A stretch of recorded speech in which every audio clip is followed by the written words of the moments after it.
Good morning, everyone. So nice to see you on Dharma Sunday.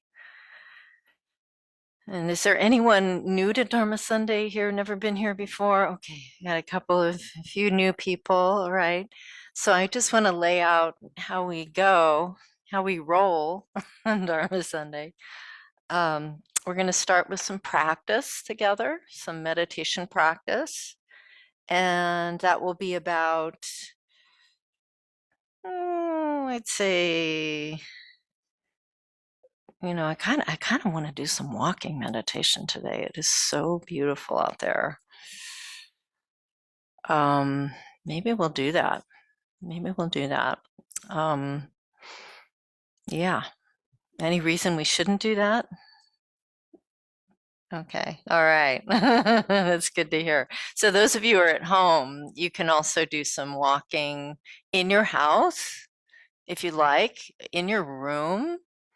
Or if you can, stepping outside, do a little connecting with the outside world. So we're going to sit for about 25 minutes or so, and then we'll stand and we'll do some walking meditation outside. If you want, you can put your shoes on. If you don't want your shoes on, you can just walk with your feet on the earth. So some earth walking. And we do that single file just to make it easy to keep us all together. If you want to branch out on your own, you can, but keep an eye on us so that we all come back more or less at the same time. I'm just going to make a one loop here, and we're going to come in the side door, and we'll come back and take our seats.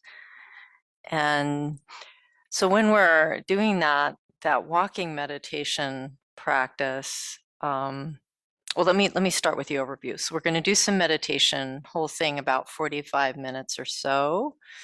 And then we take a short break, 10-minute bio break. And then we'll come back together for a teaching, Dharma teaching or reflection. And then I'll open it up to hear from all of you. That's the arc of our practice this morning.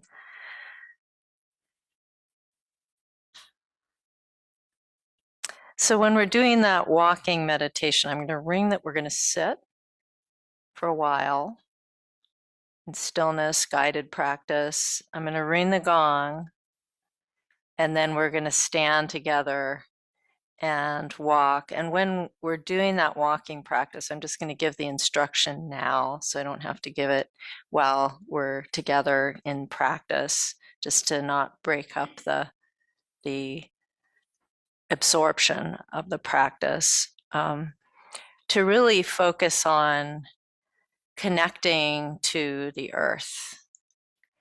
And whether you're on a floor or whether you're on pavement, we're walking across all kinds of surfaces here, or whether we're on the grass and the moss outside here at Wonderwell or outside your home at home, to really be conscious of that sense of your earth body connecting through the feet to Mother Earth below. So really keeping that attention on that base of your body and your contact with the earth below. That's the essence of our practice this morning, is becoming a disciple of Gaia, which means can't become a disciple until we connect. So beginning to connect and feel in an embodied way your being as an earthling, as an earth being. So let's begin. We usually do with some prayer. So we're just going to do our refuge prayer here that's in the prayer book. We also have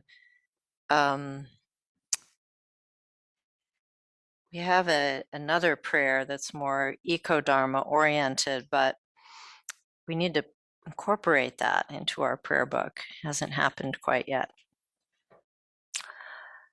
Sanje chedan soji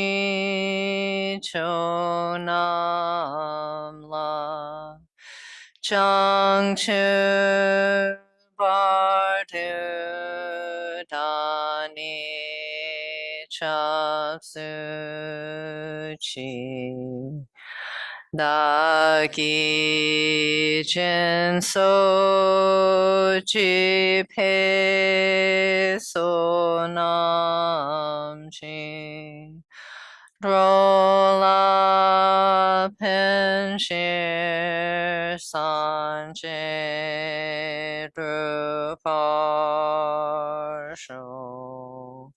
Sanje Chudan Sochi Chonam La Changshu Bartu Dani Chapsu Chi Nagi Jinso Chi Pe Sonam Chi Rola Penshir Sanje Drupa. In Buddha, Dharma, and Sangha, we go for refuge until enlightened by the power of generosity and the other perfections.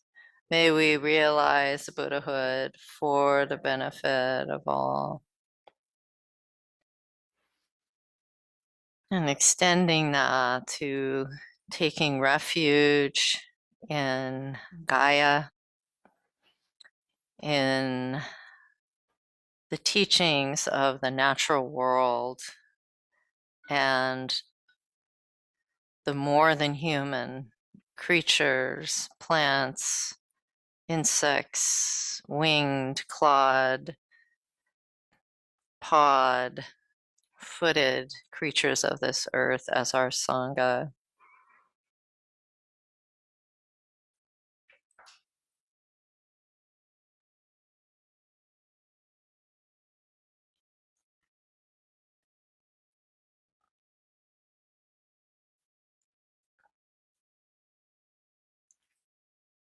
And just to help ourselves ground in the body, taking 3 deep cleansing breaths, just breathing down into the belly, filling the belly, our lungs.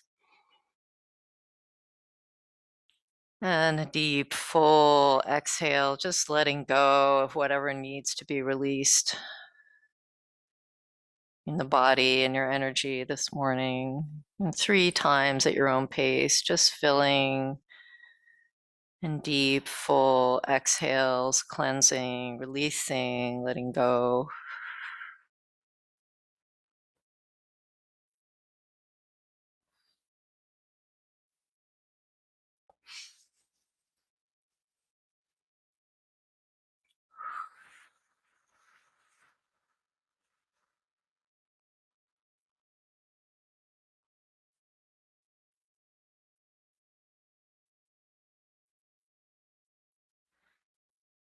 And coming back to your natural breath.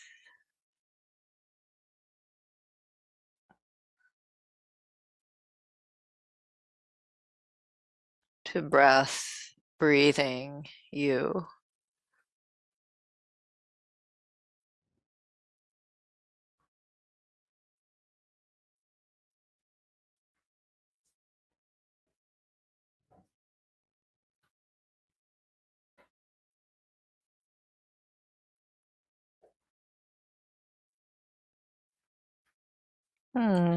Just letting your attention drop or meander down to the base of your body where your earth body meets the cushion or the chair.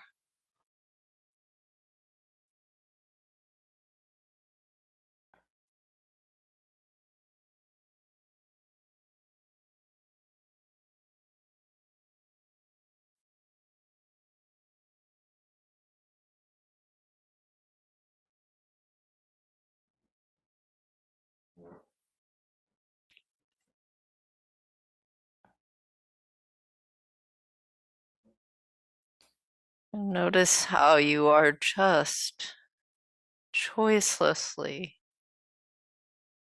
drawn to this earth that your body knows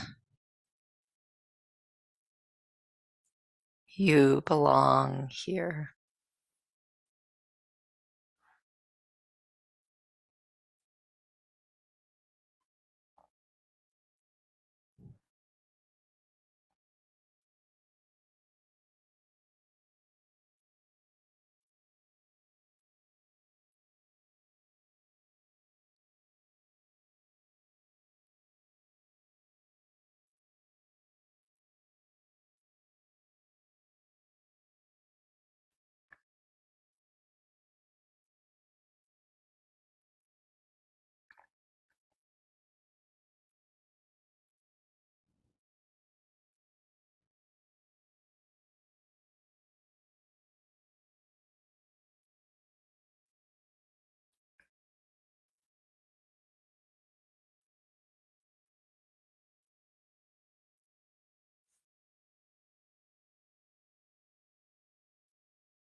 And how down here at the base of your body,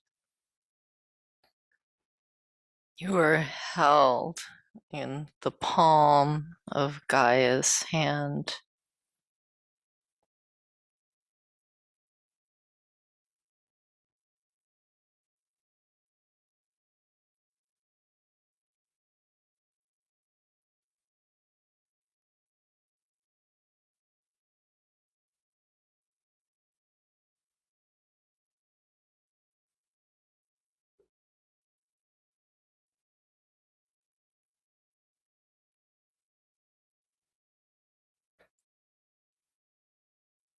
How you are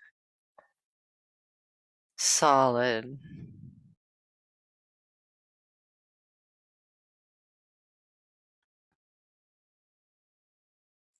stable,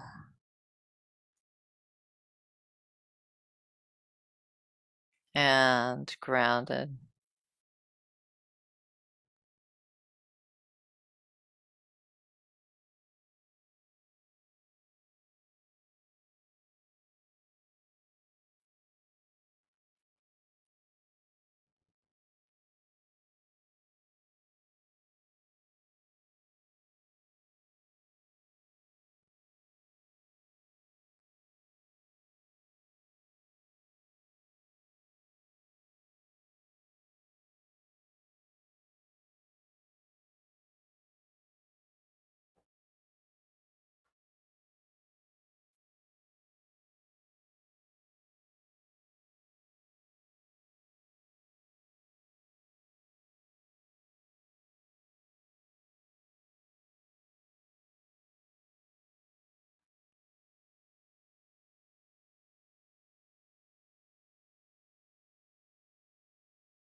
Noticing if there's anything that needs to be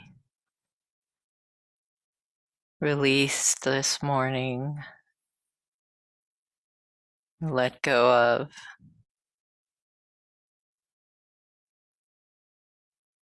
And if you notice something, you can visualize it in your palm of your hand.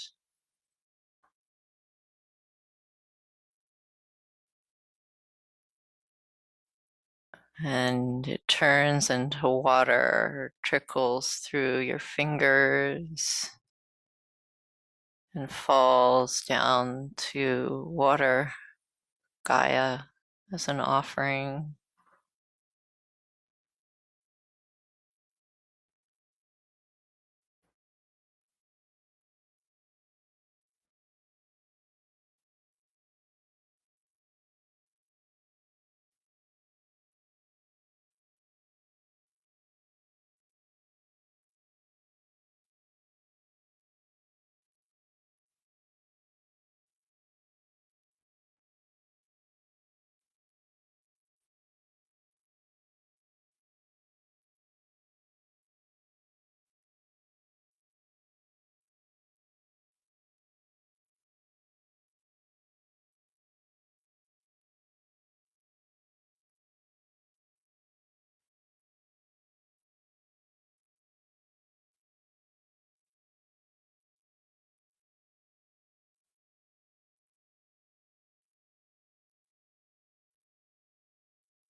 Sometimes attention will wander,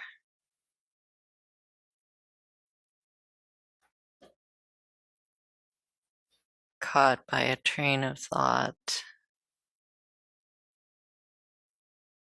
We're caught by remembering the story, remembering. When you notice that, just letting that grounded earth body draw you back.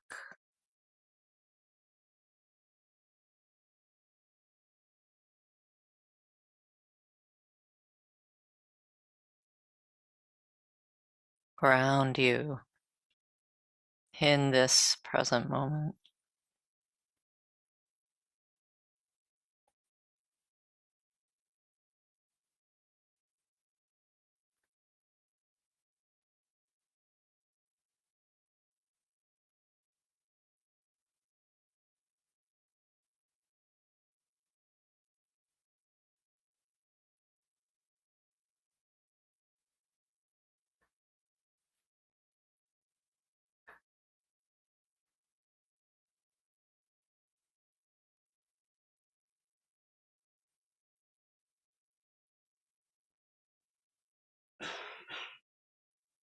Just here,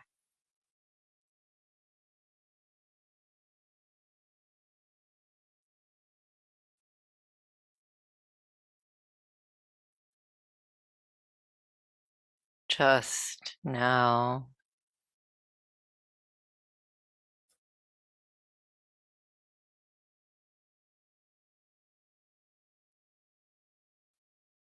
Just this.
Body like a mountain.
So we're going to take a 10-minute break, bio break, and we'll be back here and I'll start the next part at 11:05.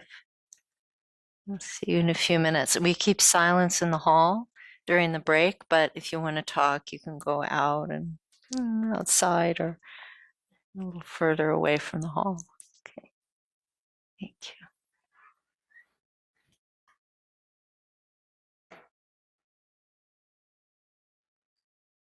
What a beautiful day outside. It's so welcoming to our bodies today.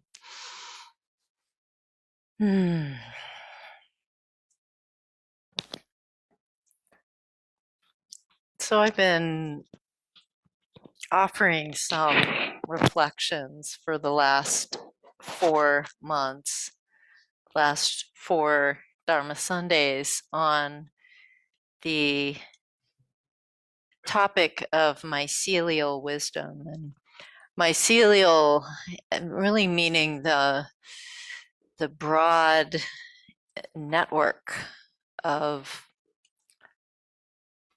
life, but also of being that we are all a part of, the matrix of living things and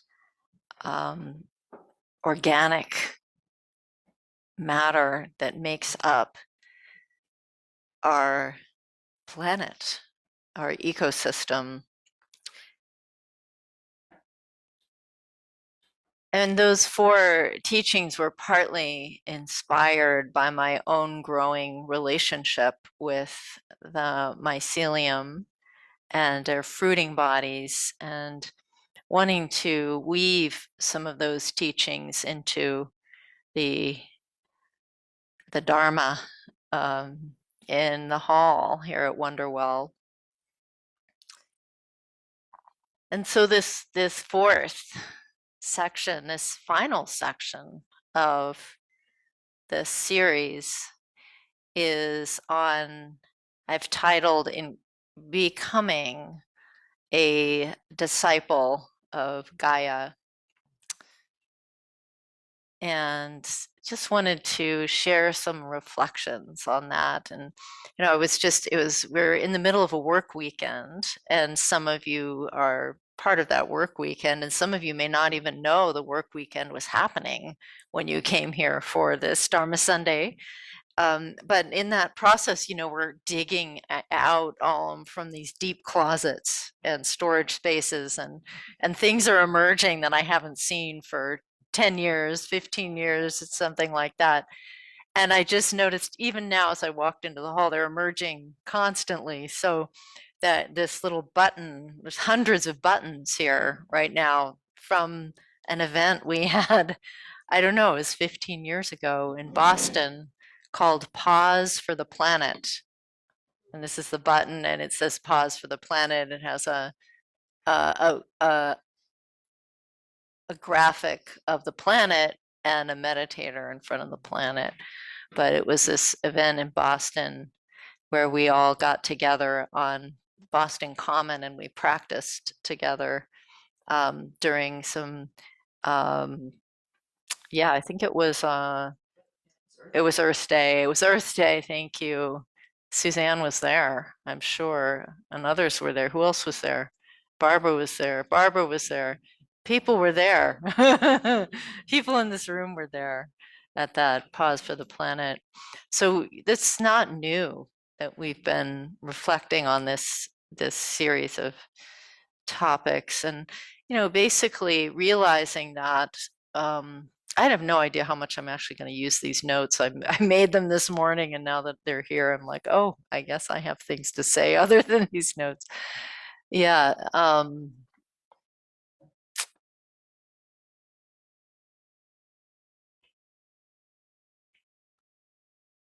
At the time of the Buddha, the world was a different place. The planet was a different place. And in fact, up until very recently, the planet was a different place than it is now. And the things that were occupying people's minds were very different. And so, this is probably true every generation, but there's been something very powerful about the moment that we're in, when our human residency on the planet has reached a critical point, and things are changing in the environment and in the beings that live on this planet. At the time of the Buddha, his big issue, the big issue in India, or the big thing, the big monolith, the elephant in the room, was the caste system. So it's interesting if you go into those. Caste system in India is this system of, a hierarchical separation of peoples and tribes into into a hierarchy. And when you're born into a caste, you can't get out of that caste. You can't get out of that identity. And and still, of course, in our society, there is a kind of a caste system that persists. But in the time of the Buddha, that was the big elephant in the room, and he addressed it in the sutras. He was an activist against that system and developed a form of a spiritual path that involved no hierarchy. And he said anyone can be on this path and anyone can get its fruits. That was radical in his day. But the issues are different in our day, and our Dharma needs to open to those truths. And so part of our calling as community and as individuals is how are we going to weave our Dharma into what is happening now? And so today I'm reflecting on that a bit, and what it might mean to change what it means to take refuge, and that it's not enough to take refuge in the human. You know, Buddha, Dharma, Sangha, beautiful refuge, and it's pretty human, right? It's pretty human, it's pretty anthropocentric, as they would say, focused on the human. What if we expand it to take refuge in Gaia as our Buddha, in her teachings, in every bird song, every rainstorm, every wind gust as our teacher, and in the creatures of the planet as Sangha, as community, extending beyond the human. Well, my notes, it keeps asking me to show it my face, and it doesn't recognize my face. Sorry about that. That's why I punch on it. So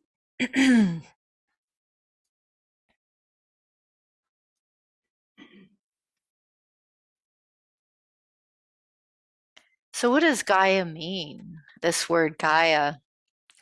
The Gaia hypothesis was put forth by this chemist, James Lovelock, and a microbiologist, Lynn Margulis, in the 1970s.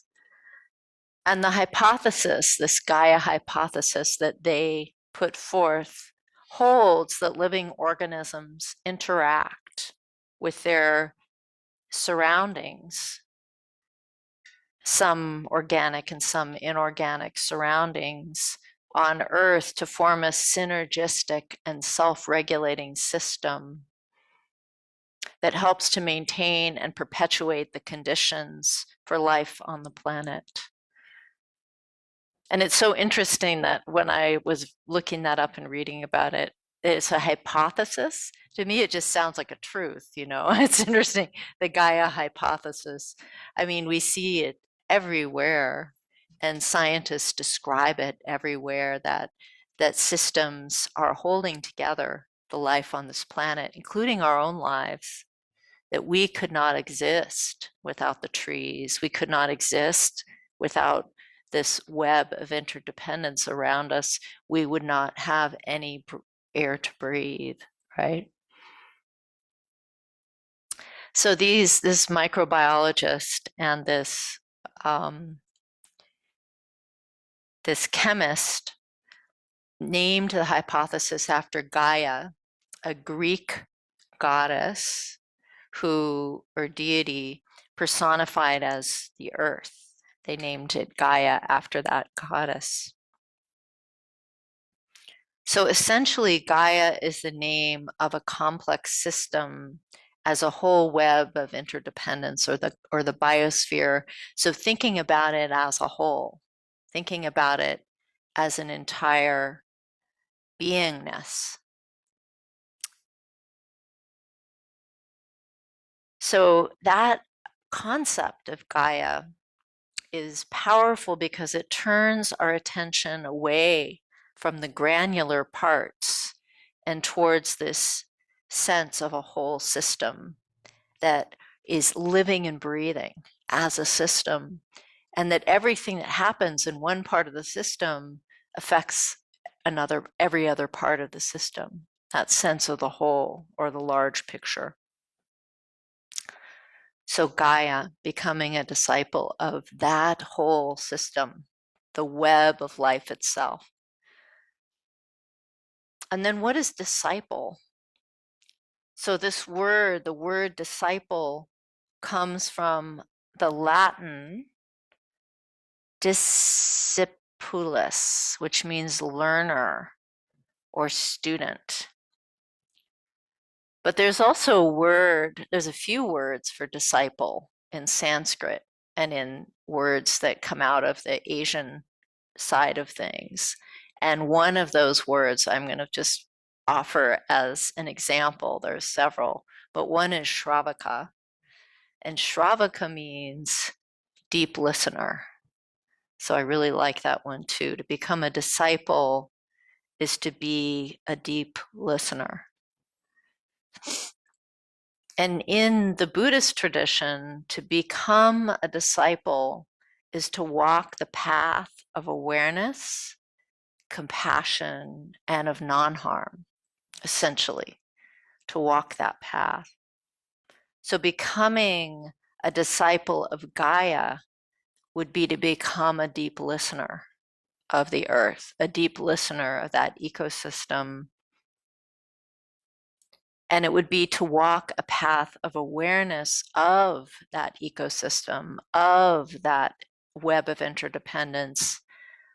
It would be to walk a path of harmony in line with that ethic of compassion in Buddhism, and of not harming, of refraining, walking lightly on the earth as our path.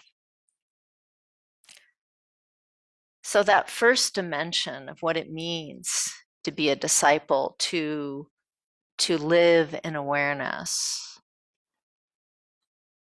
And what would that mean in a earth-centered Dharma? To live in awareness of what? And so in a more traditional Eastern context, prior to this moment, it would have meant stepping in or moving inwards. So there's although really it meant moving outwards and moving inwards, but moving inwards was a big part, has been a big part of this path. It's one of its great strengths that our awareness is generally outward oriented. We are mesmerized by the world, and we're mesmerized by whatever's arising in our field of perception. We are hooked and drawn in by the past. We're hooked and drawn in by the future, and we're not really spending a lot of time sitting with ourselves and moving within. So we might say the path of the Buddha was a path of looking within. And in fact, in Tibetan, the word for Buddhist, there is no word Buddhist. You know, Buddhist, that word was developed in a Western context. Buddhists do not refer to themselves as Buddhists. They don't even call themselves Sanjepa, which would mean Buddha, would be the translation of Buddhist into Tibetan. They don't call themselves that. They call themselves Nangpa. Nangpa means the ones who go within. That's actually how they refer to themselves. So Buddhist is something we put that on them as Western people, probably early scholars trying to define who they were, because they figured, you know, if we were calling ourselves Christians or whatever, followers of Christ, that they must be Buddhists. It's actually kind of not very right, not very correct, but they would call themselves those who go within. So that's how they refer to themselves in Asia. So it's a path, you know, a path of going within, that path of awareness. But also in a path of discipleship of Gaia, it would also be a path of stepping out. Because if we're going to learn from and connect to the natural world as our teacher, we need to go out into the wild spaces and connect with what's there. So to live in awareness as a disciple of Gaia would be both a stepping out and a stepping in. So going out to see, experience, and to savor our interdependence with the natural world as a practice of moving out into the forests and moving out into the mountains, moving out into the valleys, foraying, pilgrimaging out from our comfort zone into a greater connection with the wild world and the beings in it as a practice, as a Dharma practice. Einstein said, "Look deep into nature, and then you will understand everything better." And I think that really applies to spiritual practitioners as well as to scientists and physicists and biologists, that we too, to understand ourselves better, need to move into that relationship with the natural world. And I would propose we've become isolated from that world a bit by our walls, by our windows, by our structures, by our cities, by our way of life. So to reconnect with that takes a kind of mindfulness and an intention. So stepping out in line with the interweaving with a contemplative practice might involve taking our meditation outside, doing what we just did this morning, and moving out into the natural space, doing some walking meditation in your own practice. It might be facing a window and practicing with your eyes open and taking in the natural world while you're meditating. It might be as simple as putting, if you're in a very urban environment, finding a plant, putting it close to you, communing with the plant before we meditate, is starting to take in that sense of, oh yeah, remembering this is my brethren, this too is my Sangha.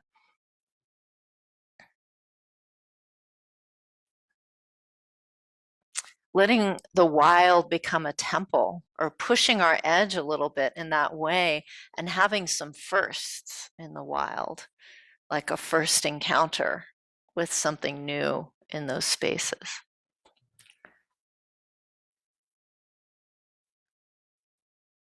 So knowing the outer nature.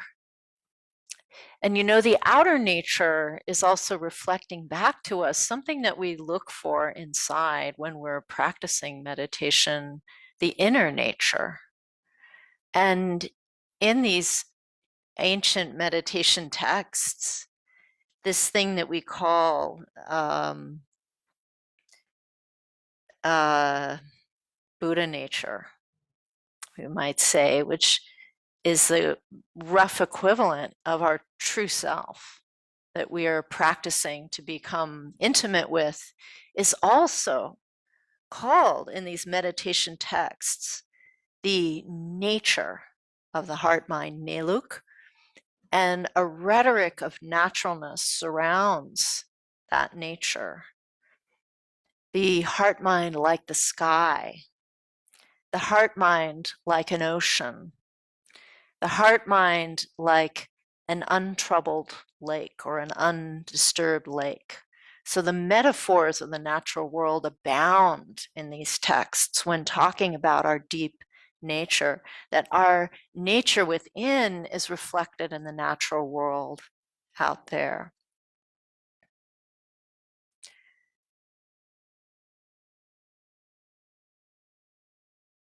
So stepping in, when we're stepping out just requires this conscious attention to moving into relationship with the natural world, to starting to include it in our practice, include it in our life, making it a place of pilgrimage, making it part of our temple space.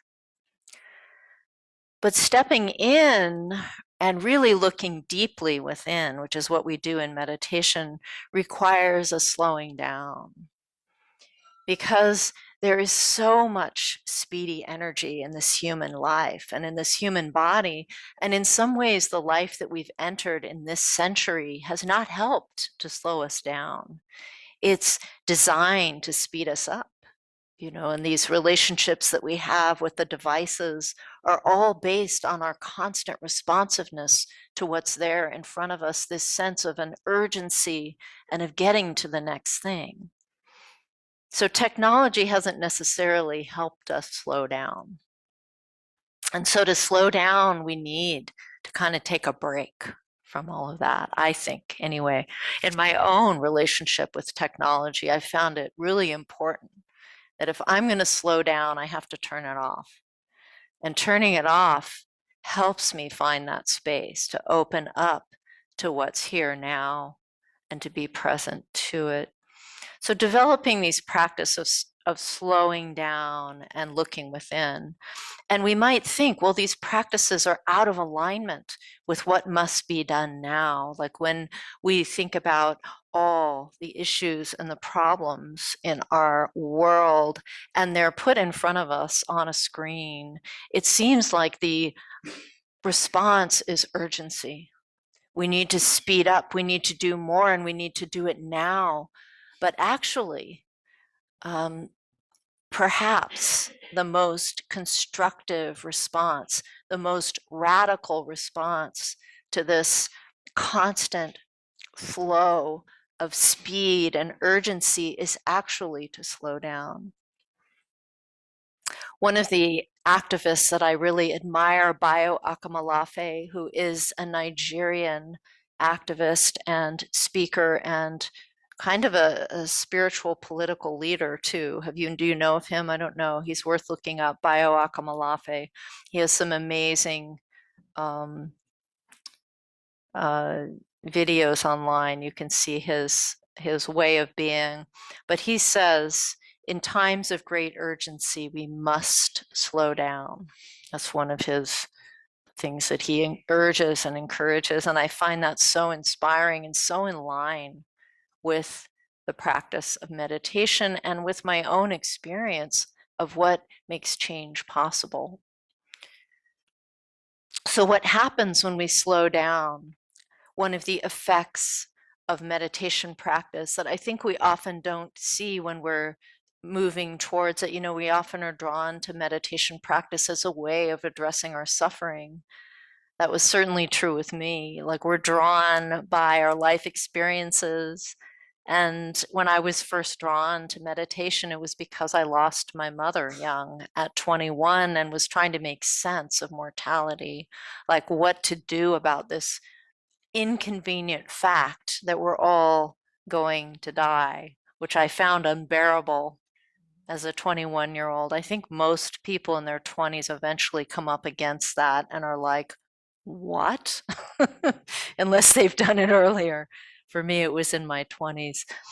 And trying to make sense of that and make sense of the suffering that it was bringing up in me and the sense of hopelessness and meaninglessness, that what, at the end of all of this, we're going to die? This rich, beautiful, exciting life, that's the end of it?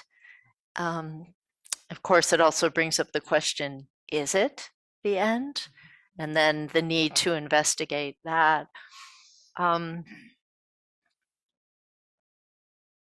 But the unexpected consequence of meditation, I think we're drawn to it because we want to address the suffering, but an unexpected consequence is it opens up this way of seeing things differently, seeing the world through a different lens.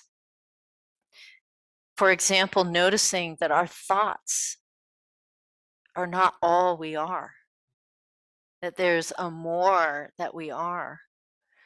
And noticing that between the thoughts, there is space and openness, potential and possibility that we didn't know was there before. Seeing things differently, noticing that we don't have to live in the past, and we don't have to live in a future that has not yet come. We can actually develop a relationship with the present moment. And the more we do so, the more we see it is absolutely full and pregnant with beauty and wisdom and depth that we haven't known existed prior. So we start to see the world differently as we practice that going within or stepping within. We realize the world of the present moment is immense.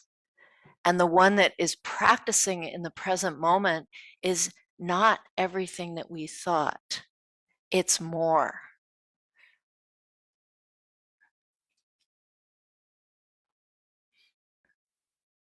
And we also begin to realize that when we see, oh, there's an immense world here, we also start to notice we are not the center of it. And I think that takes some time of going within to realize that you are not the center of the world. You know, we were supposed to have realized that when we were, I don't know what, 2, 3, but somehow it sticks with us for a longer time if we really look in and observe.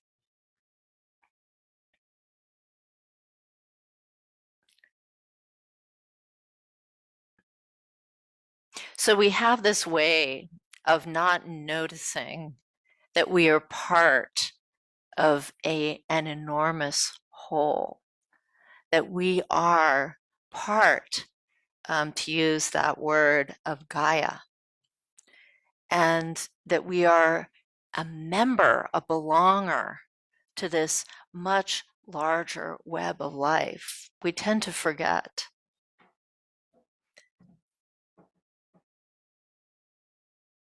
And the Buddha talked about this forgetting as living in the illusion of separateness, in this illusion that we are separate from the world that we live in. And so part of what he encouraged his students to do on the spiritual path is to dissolve that illusion of separateness and to find what the Buddha called at the time pratitya samutpada, which means interdependence. To find that we are that, we are interdependent. So we're much bigger than we know.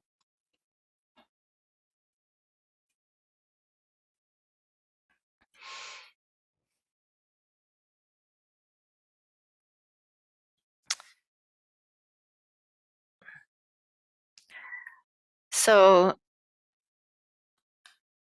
when something happens to that much bigger, it affects us too.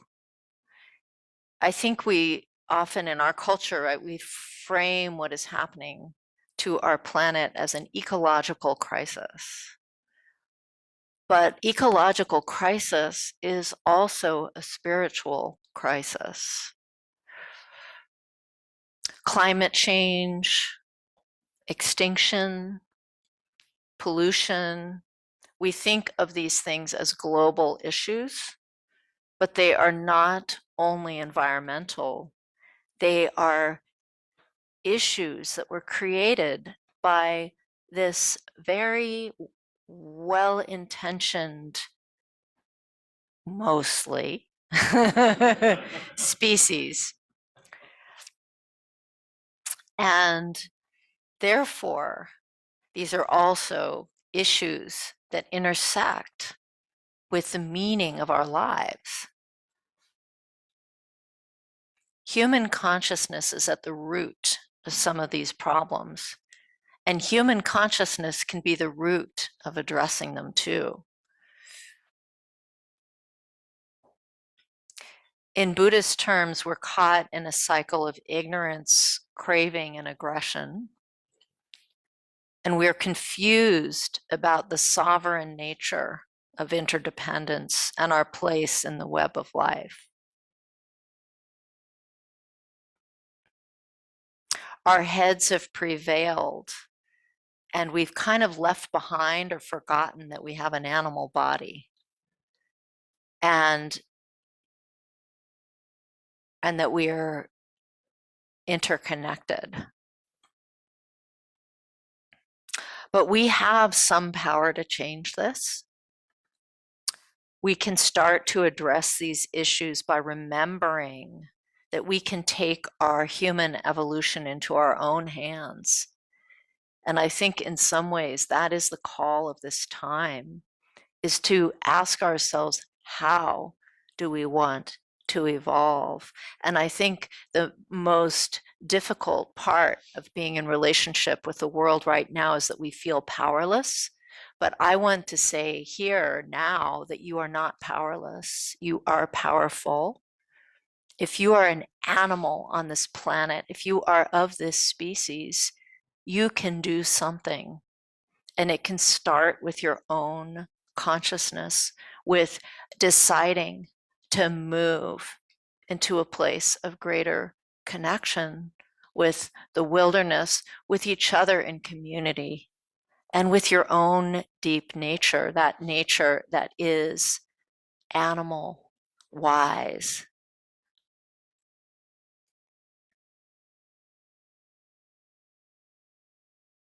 So we can start to address these issues by remembering who we truly are, by remembering our indigenous self,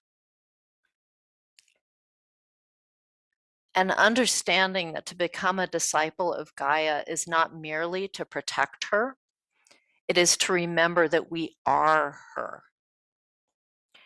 We are not the stewards of nature, we are nature. Gaia doesn't need saving any more than the Buddha needs enlightening. The ones that need saving are ourselves. We need saving from our own disconnection.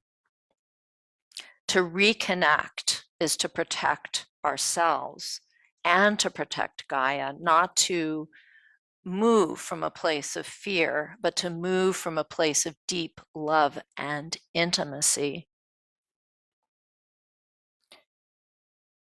So maybe we don't need to wait for another climate report to awaken us. In times of great urgency, we can slow down. We can begin, in Joanna's Macy's words, the great turning. She called this time the great turning. We can turn towards the wisdom of Gaia and become deep listeners to the wisdom of the wild, to a wisdom that does not just understand interbeing, but that embodies it.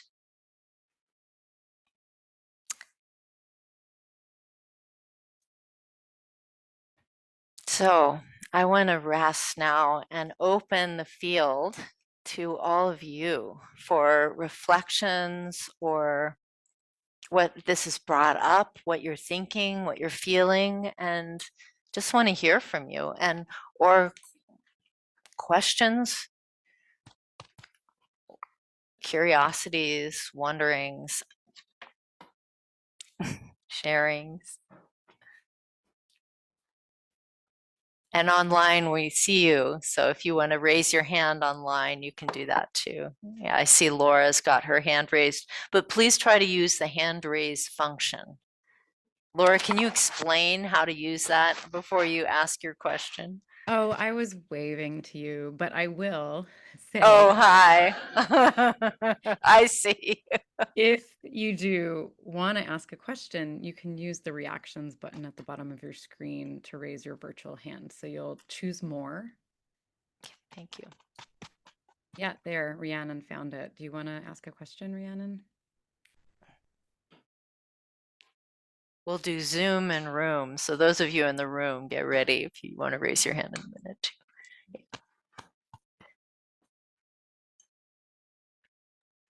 And don't forget to unmute, please. To unmute there. Oh, you're enabled to unmute now, Rhiannon. Oh, unable to unmute. Okay. Laura's working on, you'll work on that. Okay. Yeah, you're good. Okay. Hi, is that okay? We can hear you now. Yeah. Yay. Can you share your name? Fantastic. Share your name. Yeah, Rhiannon. My name is Rhiannon. Hi. Hi, nice to meet you. Hi. This is so joyful, this teaching, right? Not effortless, but exciting. It's so exciting and lovely. I really just wanted to appreciate your ability to combine so many important descriptions of aliveness, right? And that's what I feel like this is bringing up for me, is just a real appreciation for being in this moment, receiving this teaching, and also being the expression of Gaia, being well enough to embody the path that you're describing. And the part about slow down, a friend shared something so fabulous that I thought I would give today, which is this reworking of ASAP, as slow as possible, as sustainable Oh, as possible. Yeah. Always stop and pause, right? So a friend shared this wow. brilliance with me, which is part of what is coming up right now. And just to Huh. everybody being there and available, right? To make ourselves available to see life in this way. So Lama Willa, your ability to distill such important and potent teachings, I really appreciate. So thank you all. Thank you. Thank you for your share. Thank you. Hey, Suzanne, I saw your hand up there. We need a mic. Yeah. Okay. Oh, okay. Good. Oh, Testing. Is it on? Testing. Why don't we take another one from the okay. From Zoom. Yeah. Yeah. You have to press it to turn it on. You know No, that. it's- Yeah, it's you know lit how that up. works. Yeah, yeah. Okay, so another one from Can you Zoom just tell her there. she's in the office? Hi, Paul and Nancy. Go ahead.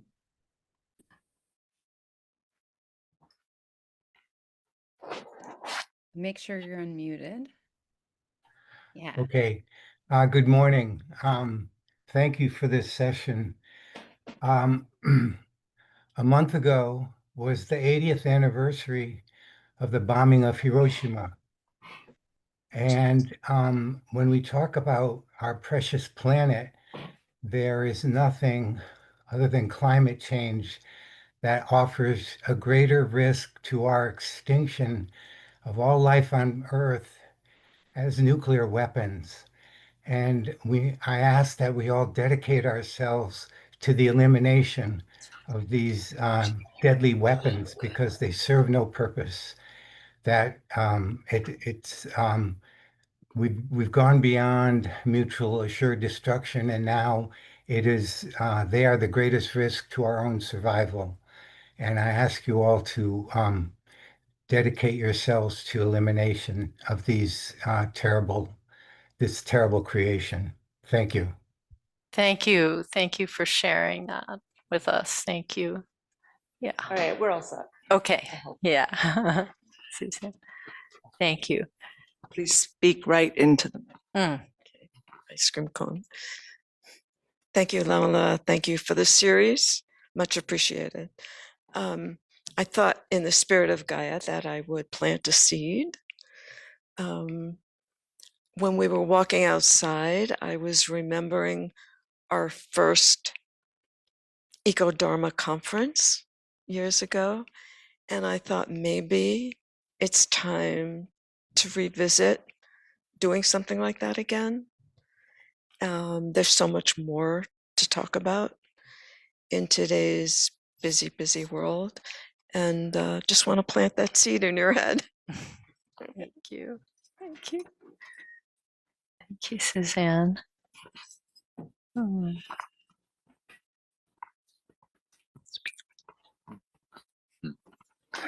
Thank you. I'm Patrick. And when you're talking about slowing down, I was really struck by something,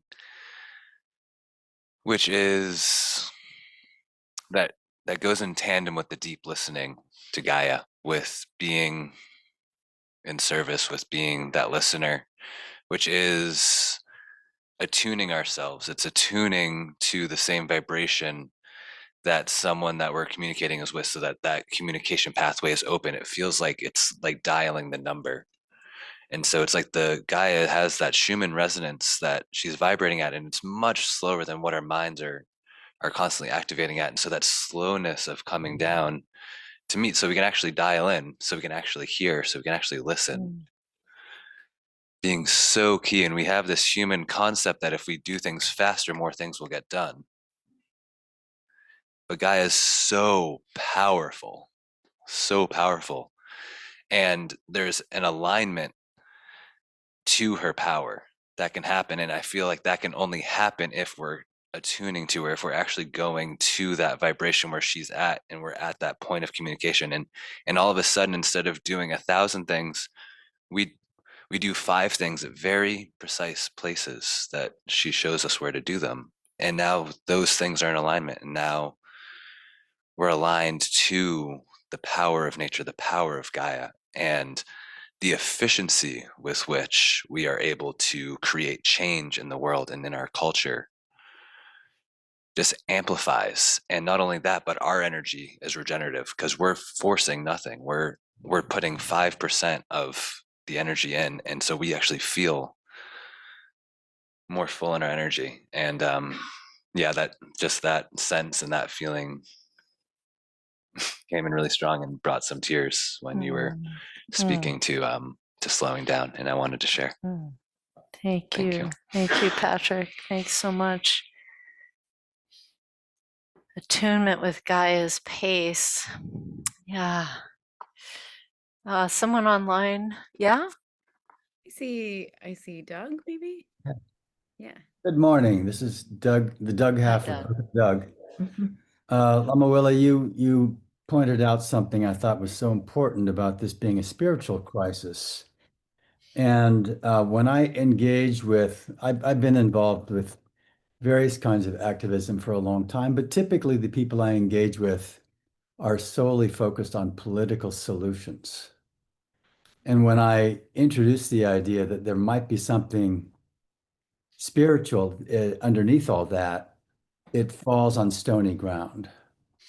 So I would just ask you, how do you engage with people who are not oriented this way so that the deeper aspect of it can land? How do you introduce the idea that there's something beyond and deeper than the political solution? Well, I think, Doug, you asked the question in that context, which will have reverberations of reflection for those people who are there. I think asking questions is a powerful way to introduce this as a point of discovery or potential reflection. It's never worked to tell people what they should do or feel or believe, as you know, but the asking of questions can be really powerful.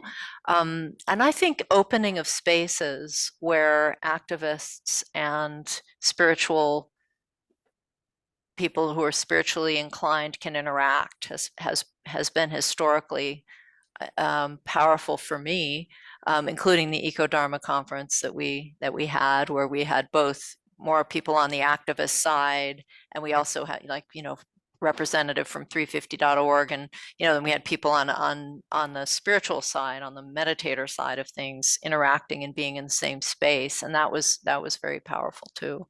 Yeah. Thank you for asking. I have noticed that. I have noticed that too in some activist spaces, feeling that when I start talking about the change of consciousness, the response can be, we don't have time for that. Right. And I feel like we must have time for that, but that's a difference of opinion. And yeah, but there's also something that we can learn from their community too, as spiritual people. So not just that we hold all the wisdoms, but I've learned so much from people that are involved in more of the activist side of things, or in the science of climate change, who can explain and sort of pull back the veil on the truths that we are facing. So finding those contexts can be also very juicy. Yeah, there's a council website called the Council for the Uncertain Human Future, where Sarah Bowie has been doing that, bringing together people who are scientists and climate people, and then also activists, and then also spiritual people to have conversations in a circle. It's been powerful. You can look that up too. You can see there's little snippets and little videos of those different people's voices coming together and converging on some things. Yeah, thank you. Like the one thing to add is that one of the more difficult things I encounter among activists is the splitting. That bad guys are over there and we're the good guys, rather than being part of a totality. So anyway, I think you're pointing to more listening and engaging, which is a nice response. Thank you. Thank you. Thank you.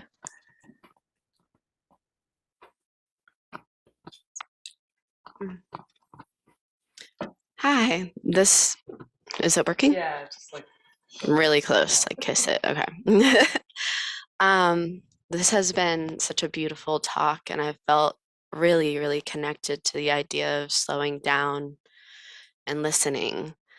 And it's really interesting for me to hear the wisdom of the animal body, like when you mentioned that, because I recently was talking to somebody about how, like, right, there's this, we're working on our consciousness, but we focus so much on peace, but in the animal world there's killing, and there's that is a part of it, and hunting and prey and territories and all these things that sometimes when we talk about going back to the land, we're like, there's no lines, we are all one with this land.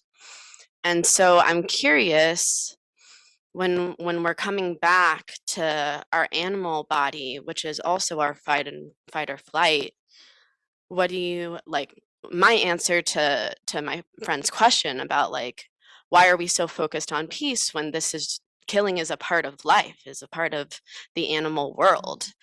And I was like, and it is our like step to come above that. Like, that was my answer, but also it's like, does that make us above the life cycle of the animals, like, because they can't make that choice? Yeah, that's where I'm a little stuck in that little that place. Yeah, no, that's a really, really powerful point of reflection. And I think that so the focus in Buddhist ethics is partly on ahimsa, which is peace or nonviolence. And to the degree that we can embody ahimsa, we do so. But it's also interesting that the Buddha wasn't a vegetarian. He ate meat, but not meat that he killed. He ate whatever was put in his begging bowl. I just think it's an interesting piece of data about the ethics piece. And so, yeah, I think, and also just getting at the folks online that were bringing up the nuclear weapons thing, you know, there's a difference between survival and domination and aggression, right? I mean, we have brought the tools of aggression to a level of unprecedented insanity. I mean, it's just crazy what we're capable of doing, and that we are okay with that somehow, you know? So I think, yeah, I think it's a complicated question. I'm not going to answer it in a simple way. I'm going to say that it's part of our job, I think, as animals, to hold the complexity and to stay with gentleness, but also recognize that there is survival, and you know, the way, for example, in Tibet, very little grows. I've spent a lot of time around Tibetans and in Tibetan culture, and, you know, up in the Himalayas and hanging out with the people there. And nothing much other than barley grows up there, and they live completely off of their yaks, including yak meat, yak milk, yak yogurt. I mean, they are very based in barley as their grain staple, and yaks for much of their protein and also other nutritional needs. And they have a little bit of greens here and there, but in that environment, they need meat and they eat it. And then you go to, and they're Buddhist also. You go to other parts of India where people are vegetarian and they're Buddhist and they're very committed to that because the environment allows it, and it allows them to thrive and survive under those circumstances. So I think it's complex. Thank you for bringing that. Yeah, not simple. Yeah, one more here, and then we'll conclude. It seems to me like there's a difference between an animal killing some other form of life for. Oh, hello. Yes. Okay, go on. An animal killing some form of life for food to survive, including a human, seems to me a whole different order of things than starting a war and killing out of hatred or to dominate, like you alluded to, that we're the only species that kills people just because we can, that kills, because we can, or to dominate. And I think, some biologists might correct me, but I think other species just eat what they kill. They don't kill for the fun of it. Maybe some of Our them closest do. relative, the chimp, does. Oh, it does? Sometimes. Okay. Sometimes. Well, because he's our relative. Our relative. Right, exactly. Right. All right. So, okay, one more, and then we do have to wrap up. It's just out of. Yeah. I just want to add to that point that she was making, right? Like often we as humans get so caught up in the trends of life, right? In which sometimes we get into a physical state of whether that's someone coming with the thought of I'm gonna injure another person, or whether that's injuring the earth itself. So oftentimes through meditation we can come in the physical through breathing and connecting ourselves, right? We stop that aspect. How can we address our mental state, right? So that we can prevent ourselves from even getting caught up into that trance of physical doing things just to do them. That's a very important aspect and mention of training. And definitely in the Buddhist tradition, it's a big part of our training is emotional self-regulation and practices that help us with that and help us to develop the more pro-social side of the self, meaning the compassionate side of the self, the loving kindness side of the self, and to really reflect deeply on the drawbacks of aggression and the drawbacks of hurt, of harming others out of reactivity. So there are a lot of tools in this tradition. I think probably I'm sure in other traditions as well, but in this tradition, that's a big part of our training is how do we develop tools of self-regulation and self-compassion and other compassion so that we can bring our practice into making the world a better place. How do we do that? Yeah. So, but that's a big question. So I won't go into techniques there, but I'll say they exist. Yeah. And we can continue this conversation after the conclusion too. I think we have like a lunch or something awesome like that. So at lunch, and those of you online, it's so good to see you. I'm so happy you could be here with us today. I see your faces. I'm so happy. Old friends, new friends. Yeah. All right. Yeah, so we are going to conclude. I want to conclude with a closing aspiration. Just I'll say it for all of us and then we'll read the dedication. May I walk gently on the earth. May I listen deeply to her wisdom. May I live as her disciple in gratitude, reverence, and love. And let's turn to our conclusion, our dedication prayer on page 15 of our prayer book. Bodhicitta here means loving kindness, compassion, and wisdom. Just saying it's for those of you that are new to the prayer book. Changchu Semcho Rinpoche Ma Che Panam Che Jorchi Che Panyam Par Me Payang Kong Ne Kong Du Pelwar Shou. May the pure, brilliant sun of bodhicitta dawn in each and every heart and mind, dispelling the darkness of suffering and confusion unstoppably until all are fully illumined and awakened.